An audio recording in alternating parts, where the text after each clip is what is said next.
Everyone, कैसे हैं आप सब। तो माय डैडी है इस पावर का अगला पार्ट में ले आई हूँ आपके लिए। तो बिना किसी देरी के हम अपना पार्ट एंजॉय करते हैं। तो जैसा कि हमने अपने प्रीवियस पार्ट में देखा था, हॉर्स राइडिंग कंपटीशन आ चुका था और हर कोई अपने अपने घोड़ों के साथ वहां पर आ पहुंचा था। लिलित और उसके घोड़े समेत और चेशिरा के घोड़े समेत उसके अंदर सिर्फ 5-7 लोगों ने पार्टिसिपेट किया था। सीन जाता है हमारी मेन प्रोटैगनिस्ट के पास, जो कि लिलित थी। उसका फादर उसका हेलमेट बांधते हुए उसके बारे में बहुत ही ज़्यादा फिक्रमंद हुआ जा रहा होता है और वो भी यही सोच रहा होता है, मेरी बेटी मुझे बहुत ही ज़्यादा परेशान की जा रही है। तो उस तरह लिलित का उसके तरफ तो कोई ध्यान ही नहीं होता। वो तो अपनी ही सोचे मगन में गुम होती है। वो काफ़ी ज़्यादा परेशान थी कि इस वक्त डेमन मार्टर यहाँ पर आया क्यों नहीं। फिर लिलित अपने फादर से कहती है कि फादर, आखिर ऐसी क्या बात है जिसकी वजह से आप बहुत ज़्यादा नर्वस हुए जा रहे हैं। इसके बाद वो अपने फादर को इस बात की भी याद दहानी करा देती है कि फादर देखे तो यहाँ पे इतने सारे रिपोर्टर्स मौजूद हैं, तो ऑब्वियस सी बात है कि वहाँ पर हवा के भी कुछ ना कुछ गाइड वगैरह आए ही होंगे। तो वो अपने फादर को कहते हैं कि अब इस तरह यहाँ पर करेंगे ना तो हर कोई हमारे बारे में बातें करना शुरू कर देगा कि देखो तो ड्यूक अपनी बेटी के बारे में कितना ज़्यादा फिक्रमंद है, वो ऐसा है वैसा है, इस तरह की बातें शुरू हो जाएंगी। इसके अलावा फादर, आपने मेरे ऊपर एंटी फॉल स्पेल तो लगा ही दिया है, वैसे भी मैंने काफ़ी प्रैक्टिस की है। तो जिसके ऊपर वो काफ़ी ज़्यादा परेशान हो जाता है और अपना सर पकड़ते हुए कहता है, इसी बात की तो परेशानी है कि तुमने से 5 घंटे की प्रैक्टिस की है। उसका तो लेट के बातें सुन सुनकर दिमाग खराब हुए जा रहा था। तो एक तरफ तो ड्यूक का दिमाग खराब हुए जा रहा था, दूसरी तरफ तो ललित अपनी ही फैंटेसी में जिए जा रही थी कि देखिए फादर, मुझे माफ़ कर दीजिए, वैसे भी मेरा यहाँ पर जीतने का कोई भी इरादा नहीं है। वैसे भी मैंने अब तक ऑब्स्टिकल कोर्स भी नहीं कर रखा है और इस तरह की बातें कह के अपने फादर को मनाने की कोशिश कर रही थी। कहती कि वैसे भी मैंने सिर्फ इस बात की तो वादा कर रखा है कि मैं इसके अंदर बिल्कुल भी कम्पीट किसी से नहीं करूँगी और मेरे लिए इतना ही काफ़ी है कि मैं सिप्रा की सवारी करूँ, इसके अंदर इतना ही काफ़ी है ना। तो उसका फादर से कहता है, क्या तुम्हें ज़ेब्रा इतना ज़्यादा पसंद है जिसकी वजह से तुम। लिलित अपने फादर से कहते हैं कि मुझे ज़ेब्रा बहुत ही ज़्यादा पसंद है, आपने इससे ज़्यादा हसीन ज़ेब्रा कहीं देखा है, मेरा मतलब कि घोड़ा। उसका फादर भी कहता है कि हाँ तुम बिल्कुल ठीक ही कह रही हो। इतने में उसका ध्यान जाता है पीछे, उस जगह पर उसे चशीरा नजर आता है जो कि एक सेहतमंद से घोड़े के साथ वहाँ पर आया था और काफ़ी अच्छा भी दिख रहा था। वो तो उसको देख लेकर ही हैरान हुए जा रही थी क्योंकि वो बहुत ही ज़्यादा हैंडसम लग रहा था। उसका फादर भी उसकी तारीफ करता है, वाह तुम तो बड़े हैंडसम लग रहे हो आज के दिन। लिलित तो अपना मुंह छुपाने की कोशिश कर रही होती है क्योंकि उसकी चमक तो उसकी आंखों में लगे जा रही थी। लेकिन शशिरा आते हुए सबसे पहले उसे यही कहता है, वाकई में तुम यहाँ पर आ गई हो, तुम्हें एटलीस्ट थोड़ी बहुत ऑब्स्टिकल कोर्स तो कर ही लेना चाहिए था। वो कहते हैं कि नहीं, मेरा बिल्कुल भी इरादा नहीं है, वैसे भी 5 घंटे तक हॉर्स राइडिंग करने की वजह से मैं काफ़ी ज़्यादा एग्जॉस्टेड हो चुकी हूँ। फिर वो जशीरा से भी यही बात करती है कि उसने ज़ेब्रा से प्रॉमिस किया है कि वो बिल्कुल कम्पीट नहीं करेगी और उसके लिए यही काफ़ी ज़्यादा मेरेकल की बात है कि ज़ेब्रा ने उसके साथ इतनी देर तक प्रैक्टिस की है। फिर वो उसको कहती है कि वैसे भी जीतना तो तुमने ही है और अपने मन में कहती है, वैसे भी इस मैच की जो इस कंपटीशन की विक्टोरी तो जाती है तुम्हारे ऊपर ही क्योंकि तुम मेन प्रोटैगनिस्ट हो। मैं तो सिर्फ दूर से खड़े होकर तुम्हारा सिर्फ शो ही देखूंगी। इतने में शोर मच जाता है, देखो वो जरा आ गया है। हर किसी की नज़र उसकी तरफ थी और कहते हैं, देखो हमारा फेवरेट कैंडिडेट इस वक्त यहाँ पर आ चुका है और वो और कोई नहीं बल्कि डेमन मार्टिन था, जो कि एक और नए घोड़े के साथ वहाँ पर अपनी शौकियाँ मनाते हुए आ रहा था और अपने आप में यही सोचे जा रहा था कि मैं तो बड़ा ही अच्छा लग रहा हूँ। इतने में उसकी नज़र जाती है ललित के ऊपर, जिसके पास ज़ेब्रा मौजूद था। वो तो उसको देखकर हैरान हक्का बक्का हुए जा रहा था। अपने मन में कहता है, अरे ये यहाँ पर क्या कर रहा है और आखिर इसके बराबर में कौन है। दूसरी तरफ वो जशीरा को देखता है जिसके पीछे से लेडीज तारीफें ही की जा रही थी। देखो तो कितना ज़्यादा हसीन है, कितना ज़्यादा हैंडसम है ये। वो बहुत ही ज़्यादा गुस्सा हो जा रहा था और अपने मन में कहता है, मैंने सोचा था इस जगह इस मौके पर भी सारे स्पॉटलाइट मैं ही हासिल कर लूँगा। लेकिन लिलित तो अपने मन में उसको चिढ़ाते हुए कहती है, नहीं लेकिन तुम्हारी जगह स्पॉटलाइट। इसके बाद डेमन मार्टर आता है और ड्यूक को सबसे पहले ग्रीट करता है और अपने आप से इंट्रोड्यूस करवाता है और वो ये भी बताता है कि वो डेमन मार्टिन जो कि मार्टिन फैमिली का थर्ड सन है। उसके मिलकर ड्यूक तो काफ़ी ज़्यादा खुश होता है और उसे भी काफ़ी अच्छे से वो डिनर में ग्रीट करता है। फिर इसके बाद वो उस घोड़े को देखता है जिसे लिलित काफ़ी प्यार से चला रही होती है। फिर वो घूमते घुमाते सीधा आता है ज़ेब्रा की तरफ, जो कि बातें बातों में वो उसे पूछ ही लेता है, लिलित भी बड़ा कॉन्फिडेंट होकर उससे कहती है, देखो तो ये मेरा घोड़ा ज़ेब्रा है, कैसा लग रहा है तुम्हें? फिर वो उसकी तारीफें करना शुरू कर देती है, ये लास्ट ईयर भी जीता था।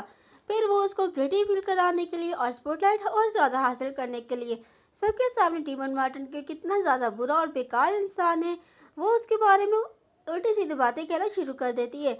जैसे कि देखो, ज़ेब्रा पिछली बार इंजर्ड हो गया था, जिसकी वजह से इसके प्रीवियस मालिक ने, वैसे वो कह तो टीमन के बारे में रही थी, लेकिन वो बातों ही बातों में कह रही थी, सीधा डायरेक्ट उसको नहीं कह रही थी। जो इसका पिछला मालिक था ना, उसने इसको सिर्फ इसकी इंजरीज की वजह से इसको वापस भेज दिया था। और हालांकि सिर्फ ना कि वापस भेजा, बल्कि एक यूँ कह दिया गया था कि इसको मार भी दिया जाए तब भी कोई फिक्र की बात नहीं है।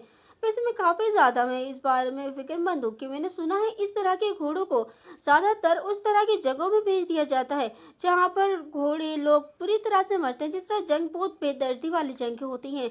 ये कितनी ज़्यादा बुरी बात है ना, कि किसी भी घोड़े को सिर्फ उसकी थोड़ी सी चोट की वजह से वापस भेज दिया जाए। इसका मालिक तो बहुत ही ज़्यादा क्रूर था। उस तरह की बातें सुनकर वो पीछे जितने भी सारे रिपोर्टर्स आए थे, वो तो उसकी बातों में आने लग जाते हैं और वो उसकी तरफ देखने लग जाते हैं। डीमन मार्टिन भी बहुत ज़्यादा हैरान हुए जा रहा था और परेशान भी, क्योंकि सबकी नजरें उसकी तरफ थी। रिपोर्टर्स कह रहे होते हैं, क्या ये सच कह रही है? वाकई में वो बहुत ही ज्यादा बुरा था। और भी ज्यादा वो जेब्रा को बेचारा बनाने के लिए तीन चार बातें और भी ज्यादा कह देती है कि आखिर कोई अपने दोस्त को ऐसे कैसे कर सकता है ना, ये हमारे दोस्त की तरह होते हैं, हम इस तरह तो बिल्कुल भी नहीं करते। उसकी बात सुनकर रिपोर्टर्स तो गुस्से में धड़ाधड़ लिखना शुरू कर देते हैं। डीमन मार्टिन, आखिर तुम ये क्या बात कर रही हो? ऐसे तुम कैसे कह सकती हो? लिलित अपने मनी मन हंसना शुरू कर देती है और उसकी इस बातों पर ज़ेब्रा भी अपने मनी मन काफ़ी ज़्यादा खुश होता है और लिलित के लिए उसके दिल में और भी ज़्यादा बात बहुत ही ज़्यादा इज्जत बढ़ती चली जाती है। इसके बाद सीन शिफ्ट होता है। लिलित किसी तरह के मैप को देख रही थी। वो मैप इस हॉर्स राइडिंग के पूरे मैच ग्राउंड का था। उसमें यह था कि वो किस जगह से जीत सकती है। तो फिर वो सीधा यही कह देती है कि हम कम्पीट तो बिल्कुल भी नहीं करने वाले, और अगर तुमने पानी पीना हो तो तुम मुझे बता देना, किसी से जिनके पास एक काफ़ी ज़्यादा खूबसूरत सी नदी है, हम वहाँ से पानी पी सकते हैं। फिर इसके बाद वो उसको फोल्ड करते हुए अपने मन में कहती है, इस जगह पर और भी ज़्यादा चीज़ें मेमोराइज करने की बिल्कुल भी ज़रूरत नहीं है। वैसे भी डीमन की रिपुटेशन तो मैंने बहुत ही ज़्यादा बुरी कर दी थी, और चिशिरा तो वैसे भी जीतने ही वाला है, तो मुझे फिक्र किस बात की है। पीछे से अनाउंसमेंट होती है, कहते हैं कि जितने भी पार्टिसिपेंट हैं सबके सब अपनी जगह में आ जाएं और एक सीधी लाइन बना लें। जैसे ही गन फायर होगी, उसके बाद आप सबने यहाँ से अपने मैच के लिए निकल जाना है। सबके सब बहुत ही ज़्यादा नर्वस तरीके से खड़े हुए थे। ये तीनों, डीमन मार्टिन, चशीरा और लेले, तीनों एक ही लाइन में थे, बाकी सब इधर उधर थे। डीमन काफ़ी ज़्यादा बहुत ज़्यादा परेशान था। दूसरी तरफ चशीरा के दिल में कोई भी ज़्यादा चेहरे पे कोई तासुरात तो दिख ही नहीं रहे थे। वो बहुत ही ज़्यादा संजीदा और काम नजर आ रहा था। इतने में गन शूट होता है और सब के सब वहाँ से भागना शुरू कर देते हैं। सब एक लाइन में दौड़ रहे थे, लेकिन सबसे ज़्यादा तेज तो ज़ीब्रा दौड़ रहा था। वो इतना ज़्यादा फास्ट था कि वो तो नज़र ही नहीं आ रहा था। लिलित बहुत ही ज़्यादा परेशान, वो क्या मैं गिर जाऊंगी, वो बहुत ही ज़्यादा फिक्रमंद थी। लेकिन इस बात की उसके दिल में तसल्ली भी थी, क्योंकि उसके फादर ने उसके पास एंटी स्पेल मैजिक कर दिया था, जिसकी वजह से वो बिल्कुल भी नहीं गिर सकती थी। और वो इस बारे में बहुत ज़्यादा शुक्रगुजार भी थी अपने फादर की, कि उसके फादर ने उसके ऊपर इस तरह का स्पेल किया, नहीं तो इससे पहले वो काफ़ी देर पहले ही गिर चुकी होती। फिर वो जल्दी जल्दी से उस घोड़े की लगाम को पकड़ती है और अच्छी तरह से सवारी करना शुरू कर देती है।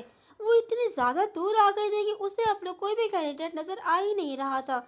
वो इतनी ज़्यादा स्पीड में थे कि लिलित तो अब बहुत ही ज़्यादा उसकी सिकनेस फील होना शुरू हो गई थी। वो जिब्रा से कहती है कि थोड़ा आराम से चलो, मैं नहीं तो मर ही जाऊंगी।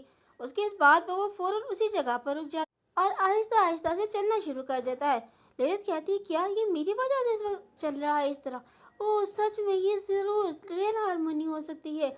वो बहुत ज़्यादा खुश थी। वो कहती है, ज़ीब्रा मुझे माफ़ कर दो, मुझे बिल्कुल भी आइडिया नहीं था कि तुम इतनी तेज़ भागना चाहती हो। अगर तुम मुझे इस बात की उम्मीद होती तो मैं काफ़ी देर और प्रैक्टिस कर लेती। इतने में उसके बराबर से एक और घोड़ा गुजरता है। जैसे ही वो उस घोड़े के मालिक को देखती है, वो और कोई नहीं बल्कि चशीरा था, जो कि उसे देखता हुआ वहाँ से चला जाता है। लिलित उसको वहाँ से ही पीछे से उसकी कह रही होती है, नाइस, वेल डन, बहुत अच्छा कर रहे हो चशीरा, तुम जीत सकते हो, बुला के तुम जीत सकते हो। इतने में बी सेक्शन के पास पहुंच जाती है। वहां पर हार्डलेस ऑब्स्टिकल मौजूद थे। लिली बहुत ज़्यादा परेशान हो जाती है। क्या एक प्रैक्टिस जंप पर हार्डलेस, जो कि बहुत ज़्यादा मुश्किल है, मैं इसको कैसे कर पाऊंगी? कैसे कर पाऊंगी? इतने में ज़ीब्रा तो फ़ौरन से उस पर जंप कर जाता है। वो और ज़्यादा खुश हो जाती है क्योंकि उसने प्रैक्टिस नहीं की थी, लेकिन ज़ीब्रा का तो ये सेकंड टाइम था ना। और वो उसके बारे में और ज़्यादा फ़िक्रमंद और परेशान होने लगती है कि उसके प्रीवियस मालिक ने बहुत ही ज़्यादा बुरी तरह ज़्यादती की होगी उसके साथ, जिसकी वजह से वो बिल्कुल भी मेरी तरफ अपना दिल खोलने के लिए तैयार नहीं था। इसके बाद वो एक बहुत ही ज़्यादा खूबसूरत सी नदी के पास से गुजरते हैं। ज़ीब्रा बहुत ज़्यादा स्पीड में भाग रहा होता है। लिलित उसकी इस नदी को देखकर तो इतनी ज़्यादा खुश होती है, जिसमें मुख्तलिफ किस्म के स्पार्कल्स हो रहे थे। तभी जैसे आवाज़ आती है, जोर से भागो, तेज़ भागो, जल्दी करो। उसको ये आवाज़ पहचाने पहचाने लगती है। पीछे वो देखती है तो और कोई नहीं बल्कि टीमन मार्टन था, जो कि अपने घोड़े पे अभी भी ज्यादती किए जा रहा था। कहता है, तुम इडियट कहीं के, सीरियसली तुम इस जगह को हार दोगे। मैं बिल्कुल भी इस बात की उम्मीद नहीं करता, जल्दी करो। तुम्हें ऑब्स्टिकल्स की भी थोड़ी बहुत नॉलेज होनी चाहिए थी। लित तो पहले ही उसके ऊपर तभी बैठी थी। इस बात को सुनकर तो वो और ज्यादा तब जाती है। कहते, जरा देखो तो इसके बेकार घटिया मुंह से हमेशा बेकार बातें ही निकलती हैं। किस तरह? ओह, मुझे कोई देख तो नहीं रहा? अरे इधर तो कोई भी नहीं है। फिर वो उसके ऊपर सीधा बुरी बुरी बातें कहना शुरू कर देती है। देखो मार्टिन, तुम अपनी नॉबिलिटी डिग्निटी की बात करती है, तुम सारी की सारी यहाँ पर हार बैठे हो। तुम एक कचरा हो, कचरे से ज्यादा और कुछ भी नहीं। इसको तुम ले जाओ और जरा अपने आप को गौर से देखो, तुम कचरा कहीं के। उसकी इस बात पर वो हैरान होता है और कहता है, आखिर किसने क्या कहा मुझे? वो और कहती है, तुम बहुत ही ज़्यादा बेकार हो राइडिंग करने में। पिछली बार तो तुम इस वजह से जीत गए थे ना, क्योंकि तुम्हारे पास ज़ीब्रा मौजूद था। लेकिन इस बार तुम जीत के दिखाओ। तुम बेइंतहा घटिया घुड़सवार हो। मुझे तो बिल्कुल भी होप नहीं है कि तुम इस जगह पर सेकंड प्राइज भी ले पाओगे। तुम अपनी बदनामियों को तो तुम खुद ही से ही अपने पास लेके आते हो ना। इसकी इस बात पर उसको इतना ज़्यादा गुस्सा आता है, वो तो गुस्से में तब जाता है और अपने मन में ही थोड़ी बहुत वैसे मुँह से भी देता है, लेकिन 3-4 सुना देता है गालियाँ। इसके साथ ही हमारे इस पार्ट की इसी जगह पर एंड होती है। अगर आपको मेरी एक्सप्लेनेशन पसंद आती है तो प्लीज़ मेरे चैनल को लाइक, शेयर एंड सब्सक्राइब ज़रूर कीजिएगा। इससे मुझे काफ़ी ज़्यादा मोटिवेशन मिलती है और मेरे चैनल को ग्रो होने में काफ़ी मदद मिलती है। तो मिलते हैं हम अपने अगले पार्ट में।